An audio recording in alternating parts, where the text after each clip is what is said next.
Atenção, amantes de histórias que tocam a alma. O que acontece quando um homem que tem tudo decide que sua esposa grávida é algo que ele pode simplesmente descartar? Preparem-se para uma queda vertiginosa que os deixará sem fôlego. Não se esqueçam de curtir este vídeo e se inscrever no canal para mais histórias que os manterão na ponta da cadeira.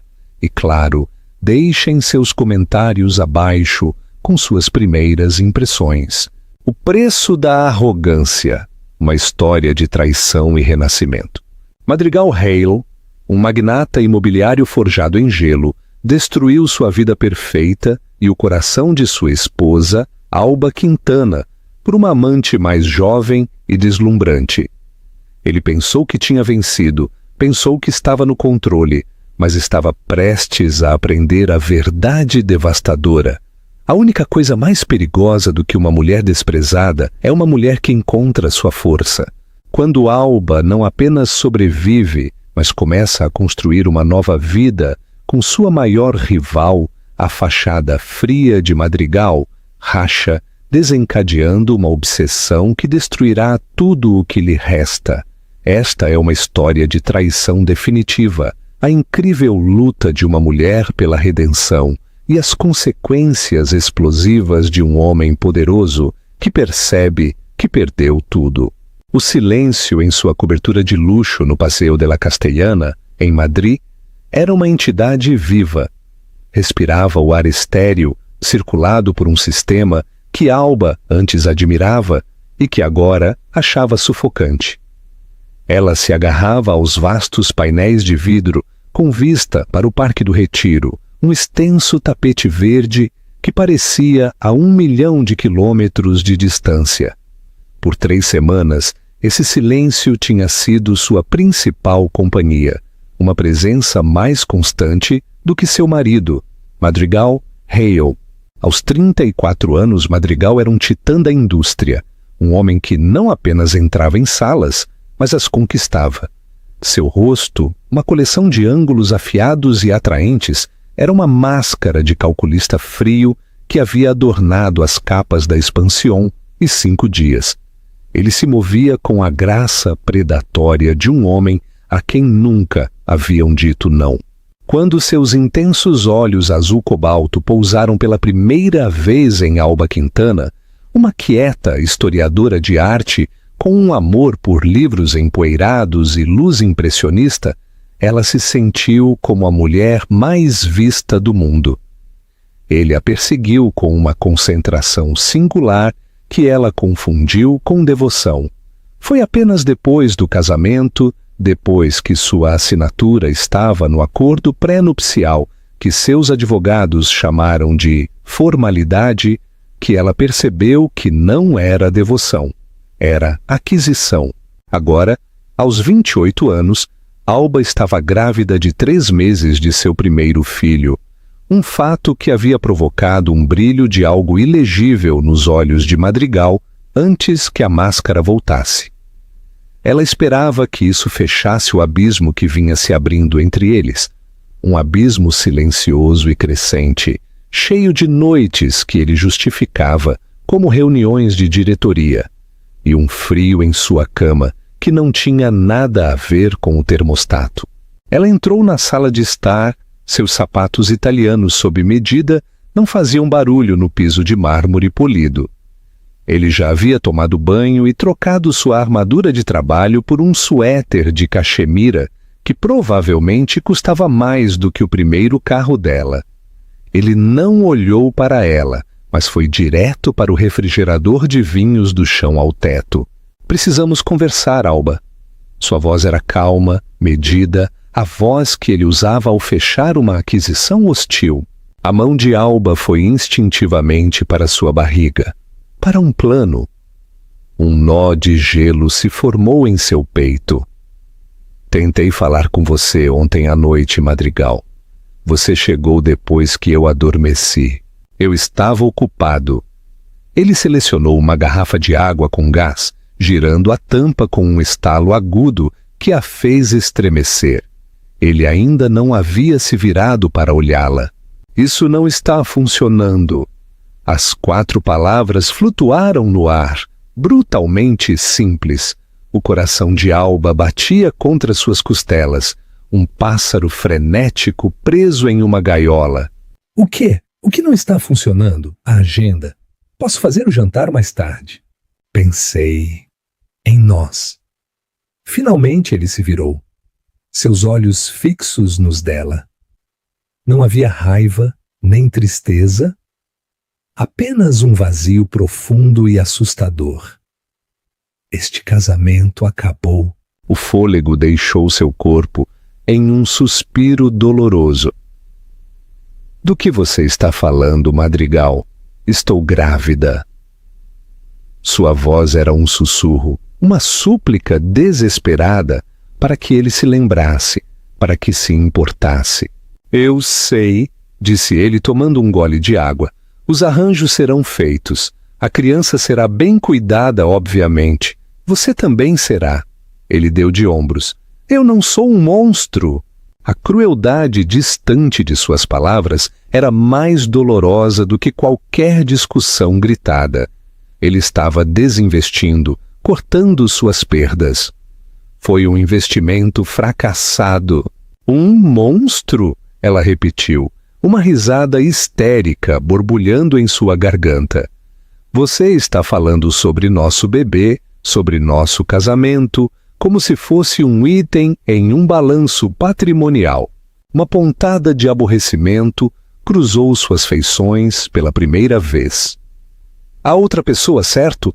O nome dela é Valéria Frio. E sim, é sério. O nome atingiu Alba com a força de um golpe físico. Uma modelo de Instagram e socialite de 24 anos que ela vira colada em sites de fofocas, muitas vezes nos mesmos eventos de caridade aos quais Madrigal comparecia sozinho. Alba havia dito a si mesma que não era nada. Madrigal a havia assegurado que não era nada. A casualidade com que ele disse o nome dela agora, a finalidade possessiva de "é sério", disse a Alba que tinha sido tudo. Então é isso? Alba se levantou. Suas pernas tremiam. Você traz essa garota para nossas vidas e eu devo desaparecer com o seu filho dentro de mim? Eu preferiria que não houvesse drama, disse Madrigal, sua voz baixando para um tom de advertência. Meus advogados entrarão em contato com você amanhã. Eles redigiram um generoso pacote de indenização. Considere-o um bônus pelo seu tempo na empresa. Ele realmente usou essas palavras. Pacote de indenização. O insulto foi tão profundo, tão desumanizador, que algo se quebrou dentro dela. O medo recuou, substituído por uma onda de raiva ardente. A empresa? Era isso que eu era para você, Madrigal? Uma funcionária da Hale Holdings? Você era minha esposa. O cargo não está mais disponível. Ela colocou a garrafa de água na bancada de mármore com um estalo seco. Combinei que você ficará no Hotel Ritz por algumas semanas, até encontrar um arranjo mais permanente. Valeria se mudará neste fim de semana. É melhor que você tenha partido até amanhã à noite. Ele estava despejando de sua casa, de sua vida. O desequilíbrio de poder era impressionante, absoluto. Ele tinha todas as cartas, o dinheiro, os advogados, a casa. Ele a havia isolado sistematicamente de sua vida antiga, de seus velhos amigos, até que ele era o sol em torno do qual seu mundo girava. E agora ele estava apagando a luz. Não, ela disse, a palavra soando estranha e poderosa em sua língua. Madrigal levantou uma sobrancelha perfeitamente esculpida. Não, não vou discutir minha vida, nem a vida do meu filho, com seus advogados. Eles não vão me empacotar e me mandar para um hotel como bagagem da última temporada. Quer um divórcio, Madrigal? Você terá que passar por mim, não pelo seu departamento jurídico. Ele a estudou. Um vislumbre de surpresa em seus olhos frios. Ele esperava lágrimas, súplicas, um colapso rápido e arrumado. Ele não esperava desafio. Um sorriso lento e arrepiante tocou seus lábios. Não alcançou seus olhos. Muito bem, Alba, disse ele suavemente.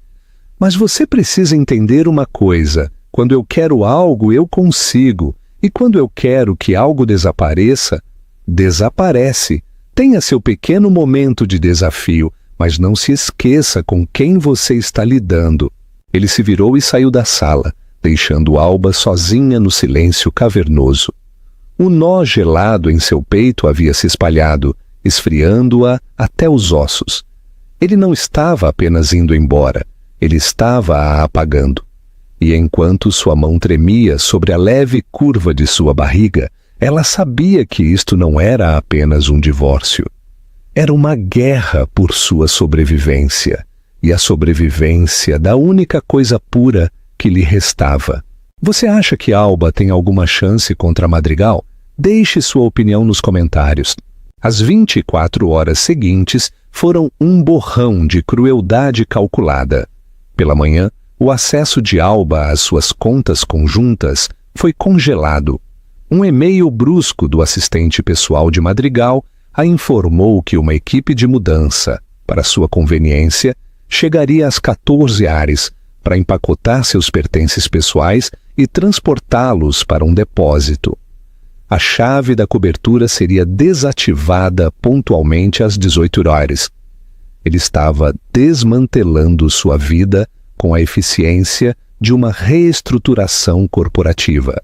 Sua melhor amiga, Pilar Soto, uma ruiva impetuosa e atriz de teatro em dificuldades que nunca havia confiado em Madrigal, chegou em uma hora com os braços cheios de café de uma cafeteria cara e justa fúria. Aquele filho da mãe! Sibilou Pilar, passeando pelo enorme closet, enquanto Alba apontava a roupa com indiferença. O filho da mãe literal. Um pacote de indenização? Ele acha que é Deus? Ele acha que é Madrigal Hale, respondeu Alba com uma voz oca. Para ele é a mesma coisa.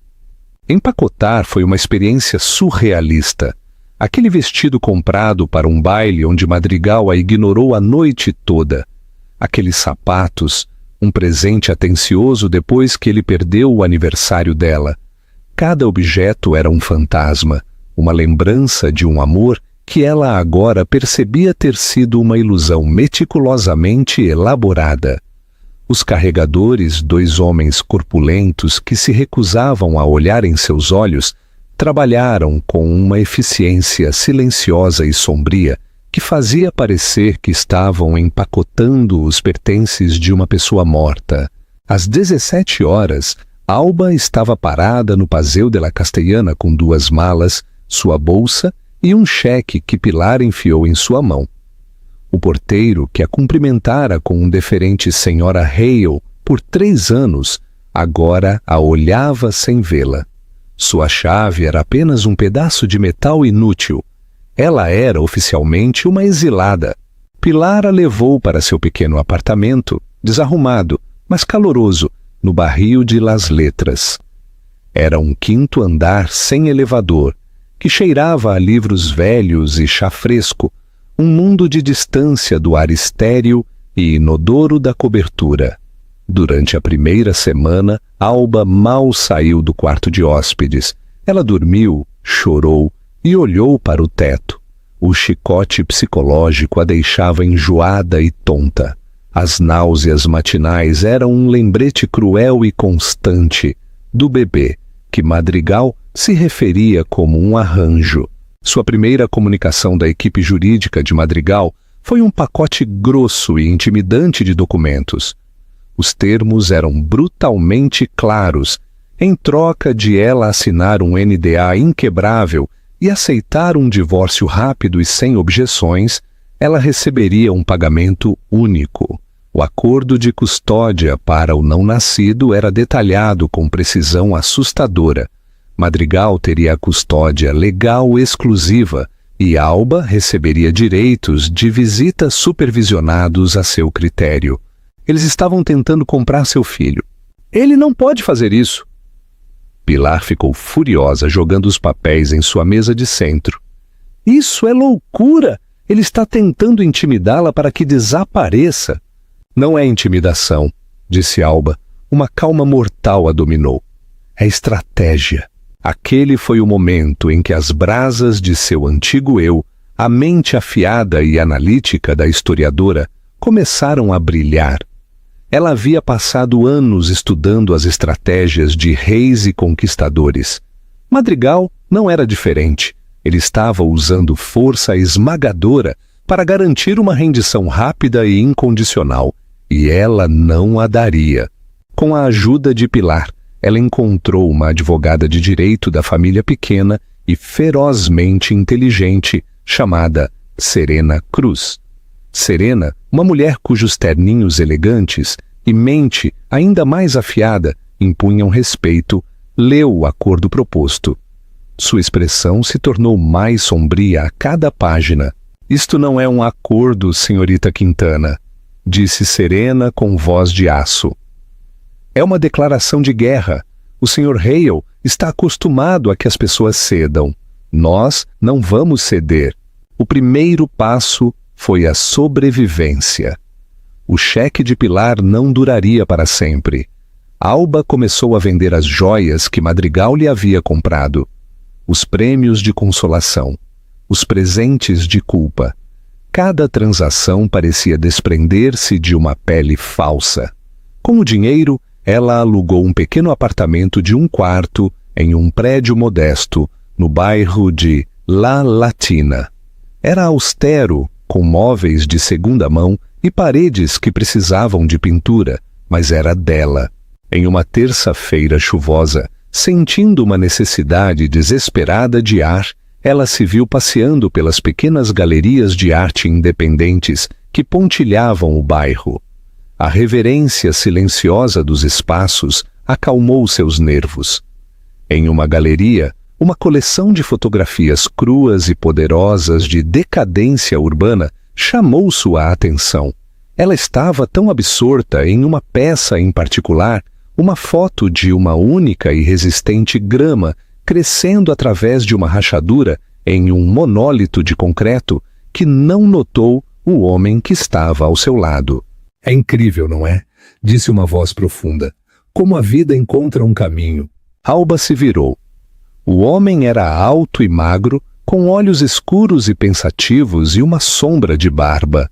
Ele vestia um terno cinza bem cortado, mas discreto. Havia uma intensidade quieta nele que era convincente. Assentiu ela, voltando-se para a foto. É desafiador. Uma palavra perspicaz. Ele apontou para a fotografia. A maioria das pessoas vê a decadência. Você vê o desafio. Ele sorriu, uma expressão genuína e calorosa que contrastava surpreendentemente com os sorrisos frios de Madrigal. Eu sou Cassiano Lobo! O nome a sobressaltou. Cassiano Lobo, o CEO da Lobo Desarrolos. Ele era o rival mais significativo e amargo de Madrigal. Eles eram polos opostos no mundo dos negócios. Madrigal era conhecido por aquisições hostis e demissões brutais. Lobo era conhecido por projetos sustentáveis e uma reputação de integridade. Sua inimizade era material de lenda financeira. Madrigal o desprezava com uma paixão que beirava o patológico. A guarda de Alba se levantou instantaneamente. Era uma coincidência? Alba Quintana, disse ela, seu tom mais frio do que pretendia. Os olhos de Cassiano se arregalaram em reconhecimento. Não foi o nome dela que ele reconheceu, mas seu rosto. Ele as tinha visto em fotos, no braço de Madrigal Hale. O fantasma de uma expressão de dor cruzou seu rosto. Ele sabia quem ela era e, provavelmente, o que havia acontecido. A máquina de fofocas da elite de Nova York era implacavelmente eficiente. Sinto muito, disse ele, sua voz suave com o que soava como genuína simpatia. Pelo que vale, eu vi seu trabalho de perto. Ninguém merece isso. Alba se encolheu. Ela não queria sua pena. Não sei a que você se refere.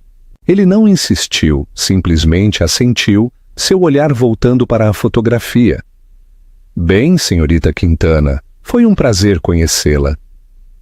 Ele lhe deu outro pequeno e respeitoso sorriso e se afastou, deixando Alba com uma estranha mistura de suspeita e um lampejo inoportuno de calor.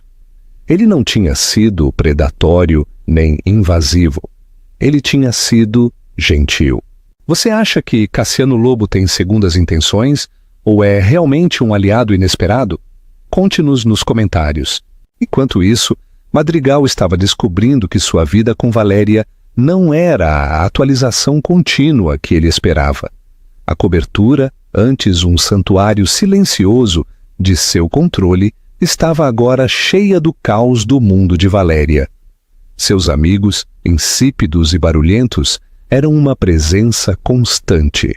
O silêncio que ele ansiava foi substituído pelo clique incessante da câmera de seu telefone, enquanto ela documentava cada momento de sua nova e luxuosa vida para seus seguidores. Ela era linda, excitante e completamente cativada por ele. Mas ele achava sua adoração enjoativa, sua conversa superficial. Ele havia vencido, mas o prêmio parecia vazio. Ele esperava que Alba desmoronasse, que aceitasse o dinheiro e desaparecesse. Uma nota de rodapé em sua biografia. Em vez disso, seus advogados relataram que ela havia contratado um advogado. Ela estava revidando. Ele viu fotos de paparazzi dela parecendo pálida e magra, mas inegavelmente resoluta, entrando no escritório de um advogado. Uma noite, uma foto de um blog social apareceu em seu feed. Era da inauguração da galeria. Uma foto espontânea mostrava Alba, com a mão apoiada em sua barriga grávida, conversando com Cassiano Lobo. Eles não estavam se tocando, nem mesmo estavam particularmente próximos, mas estavam compartilhando um espaço, um momento. Uma náusea estranha e desconhecida se contorceu no estômago de Madrigal. Era quente, ácida e tinha gosto de veneno. Era ciúmes, era possessividade. Como ela ousava, como ele ousava. Ela ainda era a senhora Madrigal Hale. Ela estava carregando seu filho.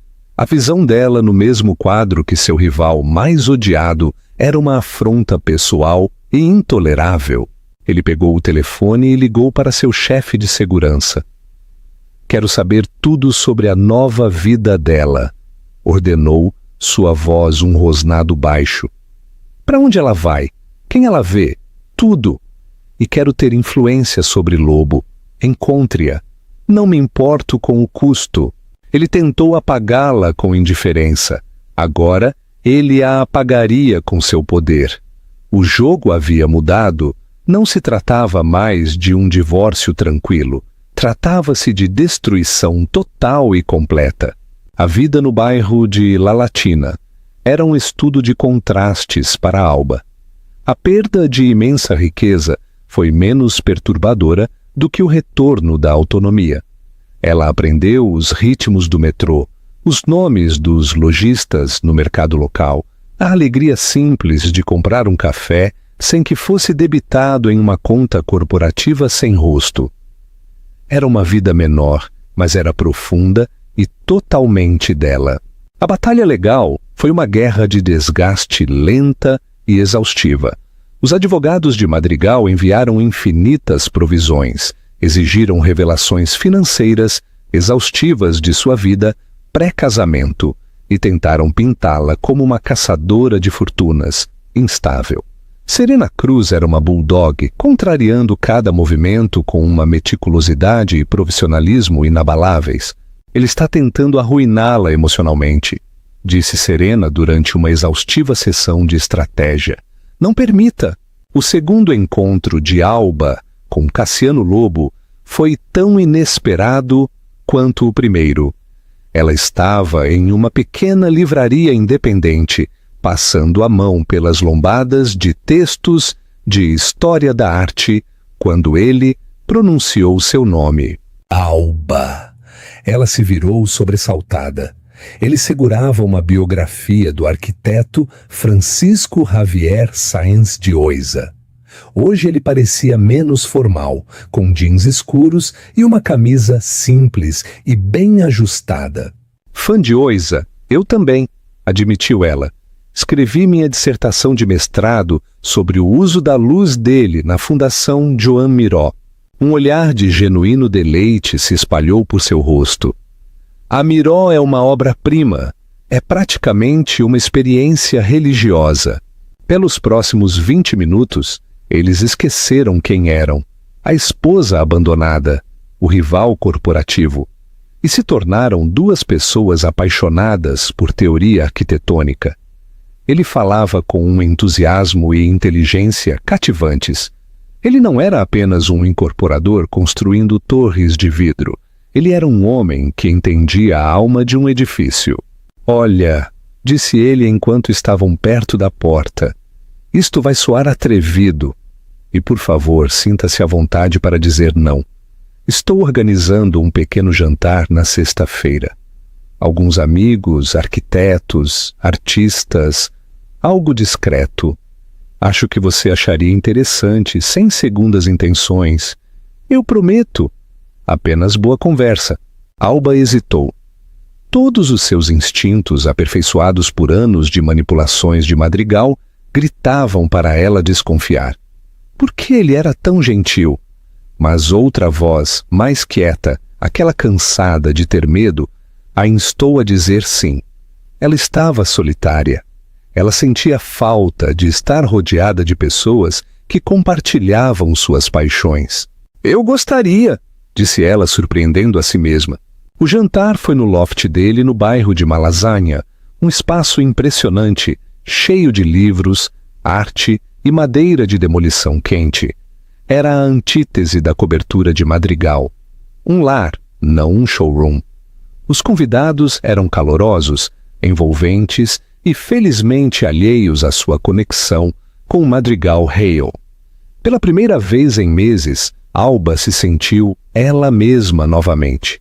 Não a esposa descartada, mas Alba Quintana, a historiadora de arte. Ela e Cassiano conversaram por 1 hora, sem interrupções. Ele contou sobre seus primórdios, como abriu caminho a partir de uma pequena empresa de construção. Sua visão sempre foi focada em criar espaços que servissem às comunidades, não apenas aos bolsos. Ele ouviu de verdade, enquanto ela falava sobre sua carreira abandonada, a paixão que ainda sentia por ela. Você deveria estar trabalhando na área, disse ele, sua expressão séria. Você tem um olho brilhante. Já pensou em consultoria de arte para escritórios de arquitetura, curando os espaços que eles constroem? Eu nem saberia por onde começar, confessou ela. Você começa construindo um portfólio, disse ele simplesmente. Ofereça seus serviços pro bono a uma pequena empresa em um projeto notável. Construa seu nome. Ele fez uma pausa. Um amigo meu está administrando um novo projeto de biblioteca comunitária no bairro de Lavapiés. Eles têm um orçamento muito apertado para aquisições. Poderiam usar alguém com sua experiência para ajudá-los a conseguir peças acessíveis e significativas de artistas locais. Não era esmola, era uma porta ligeiramente entreaberta. Era um sinal de respeito por seu talento, algo que ela não sentia há anos. As lágrimas picaram seus olhos. Obrigada, Cassiano. Isso significa muito. Seu relacionamento cresceu lentamente, organicamente, a partir daquela noite. Eles se encontravam para tomar café, para discutir o projeto da biblioteca. Ele lhe enviava artigos sobre novas exposições.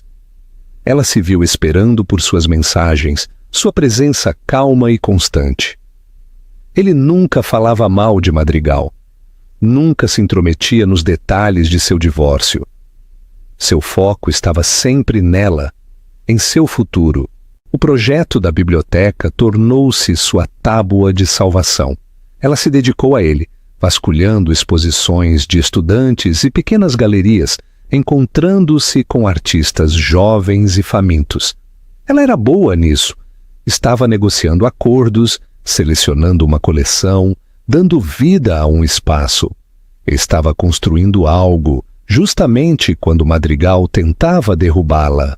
A lenta mudança nela era palpável. O medo que fora sua companheira constante começou a recuar, substituído por uma confiança incipiente. Seu corpo estava mudando. O leve inchaço de sua gravidez, agora uma curva visível e reconfortante. Ela estava criando vida de mais de uma maneira. Madrigal, acostumado às atualizações horárias de sua equipe de segurança, observou essa evolução com crescente raiva. Ele viu fotos de Alba, com o rosto animado e feliz, saindo do canteiro de obras da biblioteca em Lavapiés.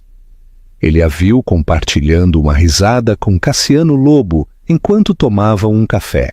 A narrativa que ele havia construído em sua mente, a esposa patética e destruída, estava sendo reescrita diante de seus olhos. E ele não era o autor. Sua obsessão, antes uma estratégia fria e calculada, estava se transformando em um fogo quente e consumidor. Ele via Cassiano não apenas como um rival de negócios, mas como um ladrão, roubando o que era legitimamente seu. Não Alba, a mulher, mas a ideia dela, a mãe de seu herdeiro, uma posse dos Harlés. Vê-la prosperar sem ele, e pior, com a ajuda de Lobo, era uma ferida narcísica intolerável. As táticas legais se intensificaram. Seus advogados entraram com uma petição para uma audiência de emergência, alegando que a situação de vida instável de Alba e suas associações, questionáveis, representavam um risco para o não-nascido. Era um ataque mal disfarçado à sua amizade com Cassiano. A vida de Madrigal com Valéria estava se deteriorando rapidamente. Sua constante necessidade de validação pública o irritava. Ele chegava em casa procurando um santuário e a encontrava no meio de uma transmissão ao vivo, fazendo biquinhos para seus seguidores. Uma noite, ela o confrontou. Sua voz era estridente. As pessoas estão falando, Madrigal. Estão postando fotos dela com ele. É humilhante. Por que você ainda não a esmagou? Você prometeu que cuidaria disso. Eu estou cuidando, retrucou ele, a pressão em seu crânio aumentando. Não parece, gritou ela. Parece que ela está vencendo e você parece fraco. A palavra fraco tocou uma fibra profunda em sua alma. O único lugar onde a voz corrosiva de seu pai ainda ecoava. Ele olhou para Valéria, para seu rosto perfeitamente construído, e pela primeira vez não sentiu nada além de desprezo. Ele havia trocado um diamante por um pedaço de glitter, e o glitter estava começando a parecer barato. Ele saiu, deixando-a balbuciando em uma nuvem de perfume caro. Ele dirigiu sem rumo pela cidade, a raiva e a confusão agitadas dentro dele. Ele acabou estacionado do outro lado da rua do modesto prédio de apartamentos de Alba. As luzes estavam acesas em sua janela. Ele a imaginou lá, sua vida continuando, essa nova pessoa crescendo dentro dela, uma vida que ele havia criado e descartado. Então ele viu. O carro de Cassiano Lobo parou. Ele saiu, segurando uma sacola que parecia takeaway. Ele tocou a campainha, eles abriram, e alguns momentos depois sua silhueta apareceu na janela dela, ao lado da dela. As mãos de Madrigal se apertaram no volante até que seus nós dos dedos ficaram brancos. Não se tratava mais de estratégia. Não se tratava mais de negócios. Era algo primal. Ele tinha que destruí-los. Ele tinha que provar que era o arquiteto de seu mundo. E se não pudesse construí-lo, ele o queimaria até os alicerces. A petição para uma audiência de emergência foi a declaração de guerra total de Madrigal. Ele não estava mais tentando controlar a narrativa. Ele estava tentando queimar a terra. A apresentação legal foi uma obra-prima de assassinato de caráter, cheia de meias-verdades e insinuações viciosas. Pintava Alba como uma mulher imprudente e emocionalmente volátil, e Cassiano como um oportunista predador que a usava para chegar a Madrigal. Ele solicitava que o tribunal ordenasse uma avaliação psiquiátrica para Alba e concedesse a Madrigal a custódia temporária exclusiva do bebê no momento de seu nascimento. Sentada no escritório de Serena Cruz, Alba leu o documento. Suas mãos tremiam. As palavras eram uma violação, uma distorção de sua realidade em algo feio e irreconhecível. Ele está usando o bebê como refém, disse Alba. Sua voz tremia com uma fúria que queimava suas lágrimas. Isto não é sobre sua preocupação com a criança, é sobre puni-la por não ter se quebrado. É uma tática clássica de terra arrasada de um narcisista, disse Serena com o rosto sombrio. Ele não suporta que você esteja construindo uma nova vida, particularmente com Cassiano Lobo. Nós vamos lutar. Documentaremos tudo, seu trabalho no projeto da biblioteca, seu lar estável, suas consultas pré-natais. Vamos construir uma fortaleza de fatos para resistir à sua ficção. A data da audiência foi marcada. O custo psicológico foi imenso. Alba sentia como se vivesse sob um microscópio, cada ação examinada, cada escolha reconsiderada. O sono oferecia pouco alívio, seus sonhos cheios de salas de audiência estéreis e o sorriso frio e triunfante de Madrigal. Cassiano foi sua rocha. Quando ela ligou para ele, sua voz quebrando ao contar sobre a petição judicial. Ele estava em seu apartamento em 1 hora. Ele não ofereceu clichês ou falsas seguranças. Ele sentou-se com ela, leu o documento completo e sua mandíbula se contraiu com uma raiva calma e controlada. Ele não vai ganhar isso, Alba, disse Cassiano, sua voz uma âncora baixa e firme em sua tempestade. Meus advogados se coordenarão com Serena. Forneceremos toda a documentação para refutar essas mentiras. Não permitirei que ele faça isso com você. Sua firmeza foi um bálsamo para seus nervos despedaçados, mas uma semente de culpa criou raízes em seu coração. Ele está fazendo isso por sua causa, Cassiano. Se eu não o tivesse deixado entrar na minha vida, não. Ele a interrompeu suave, mas firmemente, virando-se para olhá-la. Seus olhos escuros eram intensos, sérios. Ele está fazendo isso porque é um stalker aterrorizado de perder o controle. Ele teria encontrado outra razão, outra pessoa para usar como arma. É isso que ele é. A única coisa que mudou é que você não está enfrentando isso sozinha. Naquele momento, o não dito entre eles mudou. O fogo lento da amizade, do respeito mútuo, finalmente acendeu. Ele estendeu a mão, cobrindo a dela. Foi a primeira vez que ele a tocou com tanta ternura deliberada. O calor de sua pele contrastava fortemente com a lembrança do toque gelado de Madrigal. Estou me apaixonando por você, Alba, disse ele, sua voz mal um sussurro. Eu sei que o momento é um desastre. Eu sei que sua vida é um campo de batalha agora. Mas não posso mais fingir que é apenas amizade. As lágrimas correram pelo rosto de Alba, não de tristeza, mas de um alívio profundo e avassalador.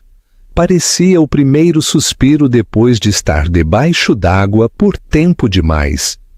Acho que também estou me apaixonando por você, confessou ela. Seu primeiro beijo não foi um assunto desesperado e apaixonado. Foi suave, hesitante, uma pergunta e uma resposta ao mesmo tempo. Foi uma promessa de um futuro que ela não ousara imaginar. Você acha que este novo amor entre Alba e Cassiano conseguirá resistir à fúria de Madrigal? Compartilhe suas previsões. Madrigal, no entanto, estava em espiral. Sua obsessão estava consumindo sua vida. Ele estava distraído no trabalho. Seu toque de Midas vacilava. Ele fez uma oferta imprudente e mal aconselhada em um grande leilão por uma nova empresa de telecomunicações, um movimento impulsionado pelo ego em vez de estratégia, e perdeu milhões. Os membros de seu conselho começaram a sussurrar. O infalível Madrigal Hale parecia volátil. Sua vida doméstica era um deserto. Valeria, vendo seu sonho de vida e a atenção de Madrigal escaparem, tornou-se mais desesperada. Ela alternava entre gritos de acusação e tentativas patéticas de reacender sua paixão. Ela se vestia com lingerie que antes parecia excitante, e ele a olhava sem vê-la. Sua mente, a quilômetros de distância, estacionada em uma rua de La Latina. "O que ela tem que eu não tenho?" Ele gritou com ela uma noite, depois que ele passou uma hora olhando em silêncio para seu telefone. Uma foto de um investigador particular de Alba e Cassiano saindo de um restaurante na tela. "Nada!" retrucou Madrigal, a mentira com gosto de cinzas em sua boca. Mas era uma mentira. Alba tinha uma força calma que ele havia confundido com fraqueza. Ela tinha uma resiliência que ele não podia quebrar. Ela tinha um núcleo de integridade que fazia as maquinações desesperadas de Valéria parecerem vulgares e baratas. Alba era real, e ele a havia descartado por isso. O medo e o ciúme de Valeria tornaram-se venenosos. Ela via a Alba não apenas como uma rival pelo afeto de Madrigal, mas como a bola de demolição de seu futuro cuidadosamente construído. Se o império de Madrigal desmoronasse, ela também desmoronaria. Ela havia chegado a partir de uma origem humilde que escondia de todos, e ela não voltaria. Ela decidiu tomar o assunto em suas próprias mãos. Encontrou o endereço de Alba. Uma tarde ela apareceu na porta do apartamento de La Latina, vestida com um traje surpreendentemente caro, seu rosto uma máscara de falsa preocupação. Alba abriu a porta. Seu coração se apertou. "Valeria, o que você quer?"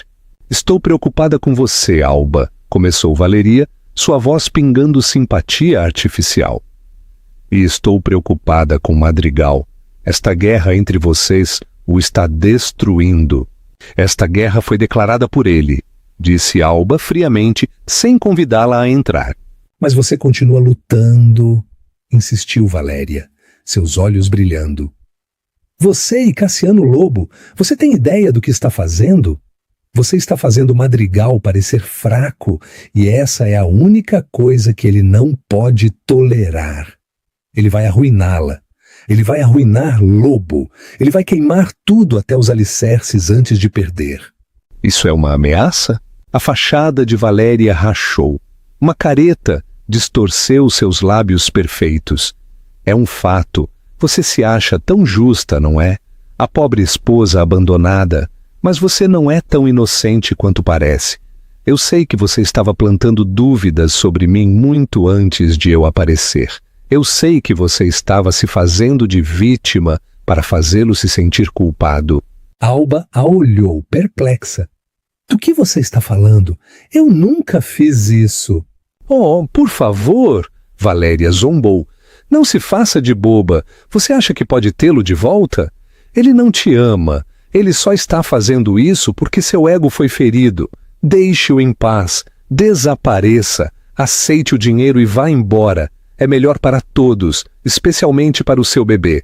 O confronto foi desconcertante. As acusações de Valeria sem sentido, mas também foi revelador. Valeria não era uma vencedora confiante. Ela estava aterrorizada. Ela estava parada sobre uma alçapão e sabia disso. A troca, no entanto, havia sido observada. Um homem em um carro estacionado do outro lado da rua havia filmado tudo com seu telefone. Era um investigador particular, mas não trabalhava para Madrigal, trabalhava para Cassiano. Depois da petição judicial, Cassiano havia, a contragosto, contratado uma empresa discreta para seguir Valeria, suspeitando que ela era mais do que uma simples jogadora passiva na crueldade de Madrigal. Ele precisava proteger Alba de todos os ângulos. Naquela noite, Cassiano viu o vídeo. Ele viu o desespero de Valéria. Ele ouviu suas estranhas e infundadas acusações. Algo não se encaixava. Por um palpite, ele instruiu o investigador a fazer uma investigação profunda, não apenas em Valeria Frio, a modelo, mas em quem ela era antes. O que ele descobriu foi o motivo oculto, o segredo que impulsionava toda a sua existência. E era a chave que destrancaria a prisão que Madrigal havia construído para si mesmo e faria seu mundo cuidadosamente construído desmoronar. O dia da audiência de custódia amanheceu cinzento e opressivo. O céu sobre Madrid, da cor de ardósia machucada. A sala do tribunal era uma caixa fria com painéis de madeira projetada para intimidar e diminuir.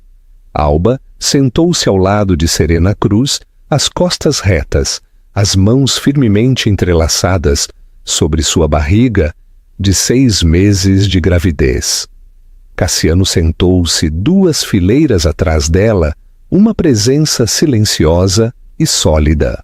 Madrigal sentou-se na mesa oposta, ladeado por uma equipe de 3 advogados. Ele parecia impecável em um terno escuro e severo, seu rosto uma máscara de pedra ilegível. Ele se recusou a olhar para Alba, seu olhar fixo no banco vazio do juiz. Ele irradiava uma aura de poder imenso e inabalável. A audiência começou e o advogado principal de Madrigal, um homem astuto de cabelos grisalhos chamado Leandro Tumbas, passou ao ataque.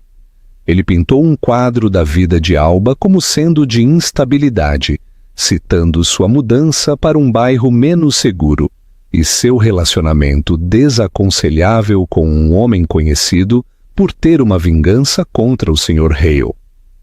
Ele estava tecendo uma ficção de imprudência, e a cada palavra, Alba sentia sua realidade escapar.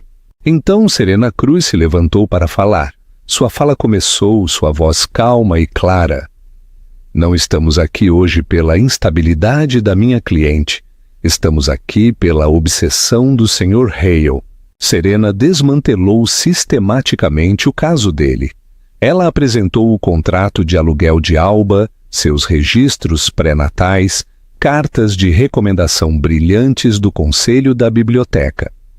Ela apresentou um relatório detalhado de um psicólogo infantil que avaliou Alba e a achou notavelmente resiliente e eminentemente apta para a maternidade. Então ela jogou sua carta vencedora. Excelência, o peticionário afirma que a associação de minha cliente com o Sr. Cassiano Lobo é uma fonte de instabilidade. Eu argumentaria que é a reação do Sr. Hale a essa amizade que é a verdadeira causa de preocupação. Ela se virou para a mesa de Madrigal. Sr. Tumbas, seu cliente está ciente de que sua acompanhante, a senhorita Valeria Frio, visitou a casa de minha cliente há 2 dias? Um brilho de surpresa nos olhos de Madrigal. Ele lançou um olhar para Valéria, que estava sentada na primeira fila, subitamente pálida, e continuou serena, sua voz subindo. E está ciente de que a senhorita Frio ameaçou minha cliente. Temos uma declaração juramentada de uma testemunha. Tumbas objetou, mas a juíza, com a curiosidade totalmente despertada, permitiu. A atmosfera no tribunal mudou. A primeira rachadura apareceu na fachada monolítica de Madrigal. Mas Cassiano sabia que isso não era suficiente. Madrigal poderia descartar as ações de Valéria como as de uma mulher ciumenta. Ele tinha que detonar a verdade. Durante um breve recesso, ele se aproximou de Serena e Alba, com o rosto sombrio. Ele segurava um arquivo fino. Há algo que vocês duas precisam ver, disse ele. Explica tudo. Ele expôs as descobertas de seu investigador. Valeria Frio havia nascido como Vera Kozlov.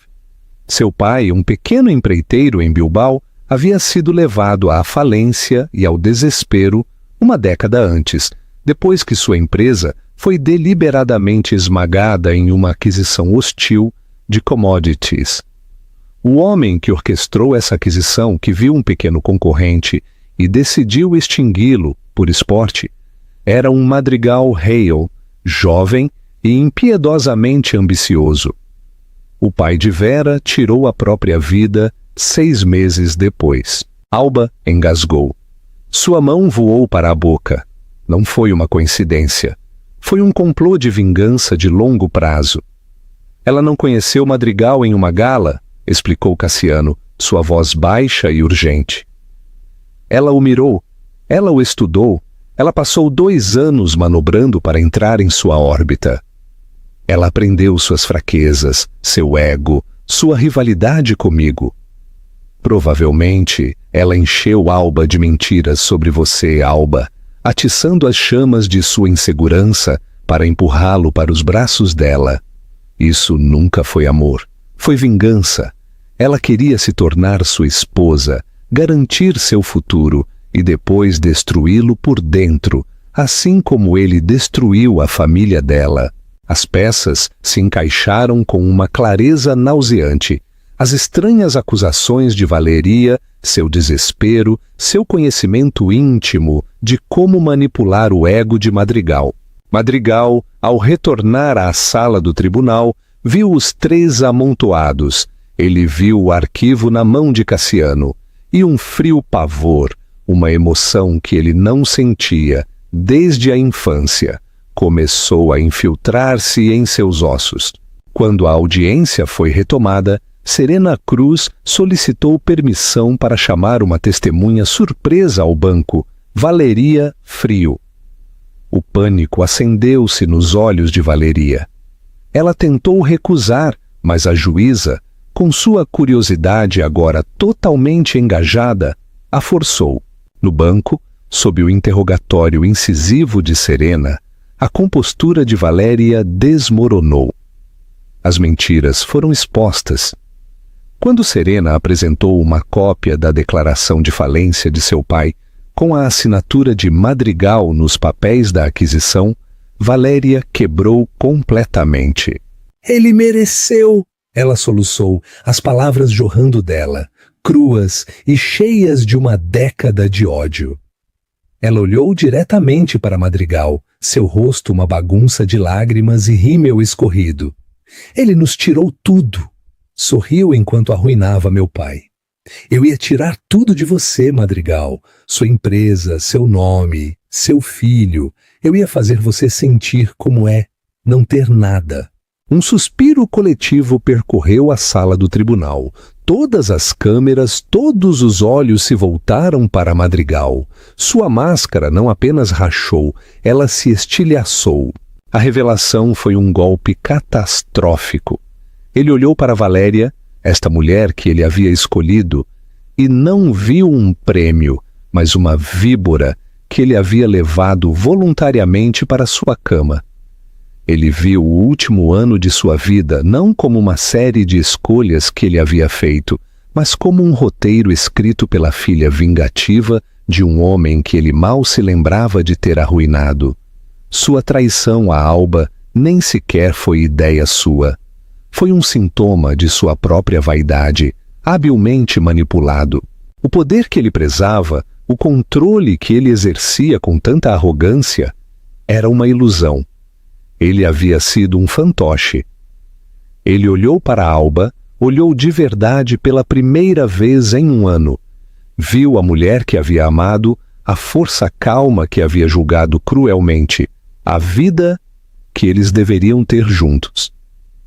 Ele viu o inchaço de sua barriga, contendo um filho nascido de um amor que ele havia assassinado.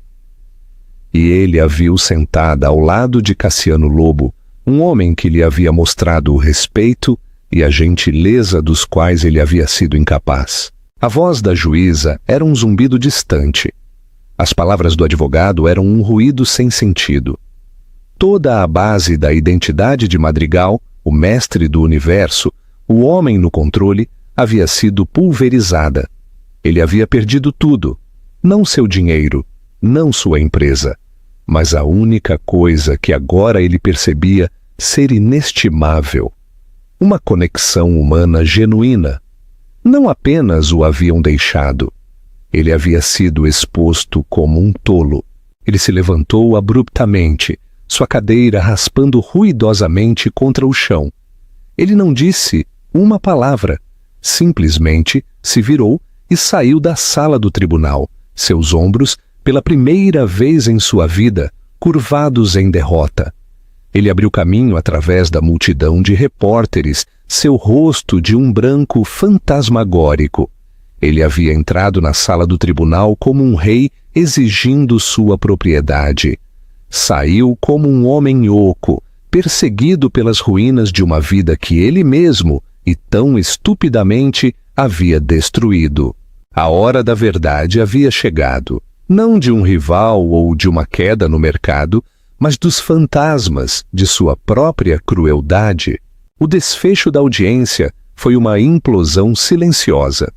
O caso foi arquivado, as petições de Madrigal retiradas com um e-mail breve e de uma linha de um advogado júnior de sua empresa.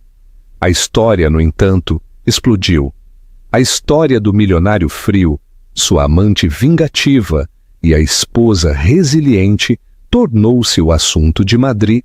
Mas, pela primeira vez, a narrativa se concentrou não no poder de Madrigal ou no engano de Valéria, mas na calma, dignidade de Alba. Madrigal desapareceu da vista do público. Ele se retirou para seu silêncio na cobertura. Mas o silêncio era diferente agora.